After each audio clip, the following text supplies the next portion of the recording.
talk about the first spark that drives this film, and that is the killing of Trayvon Martin. And in this scene that we're about to show, your character gets into it with a persistent editor over the meaning of racism. Watch. Listen. Yeah. Yeah. It's a lot. Yeah. It's a lot. There's a lot there.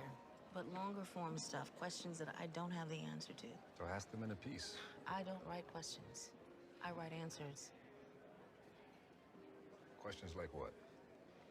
Like, why does a Latino man deputize himself to stalk a black boy to protect an all-white community? What is that? The racist bias I want you to explore, excavate for the readers. We call everything racism. What does it even mean anymore? It's the default. When did that happen? Hey, Brett, what are you doing, man? All right, so wait, so you're saying that he isn't a racist? No, I'm not saying that he's not a racist. I'm questioning why is everything racist?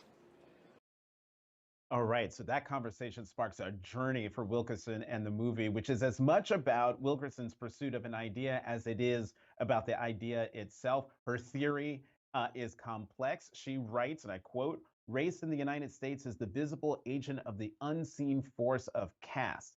Caste is the bones, race the skin." Aunjanue, how has this experience working on this film changed the way you view some of these issues of race, justice, and oppression? It's changed it dramatically, dramatically. I would say, and I would say in three ways.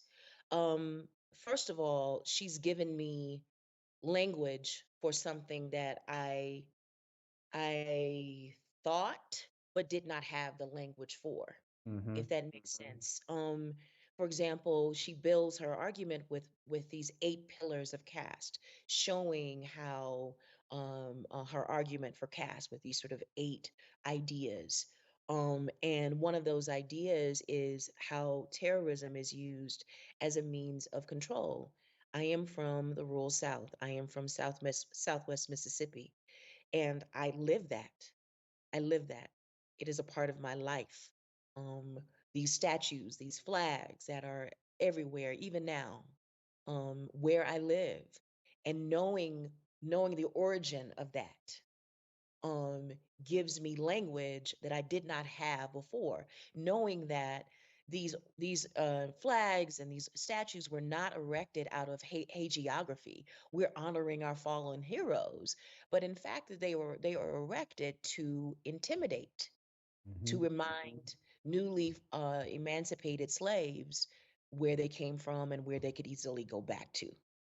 Um, and then also I would say it's given me a broader understanding of how we are connected with people around the world. I mean, the fact that the Nazis studied Jim Crow in America to figure out the blueprint for how they would go about um, Nazism in Germany. Hmm. Germany.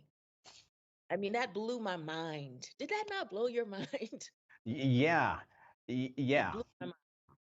It blew my mind. And then also, now in this present moment that we are in this election, and having a clear understanding that the way folks in the dominant caste, the way that they vote, their choice of who they vote for, is so determined not by what they feel would be better for the country, but by their insistence on maintaining the caste system in America.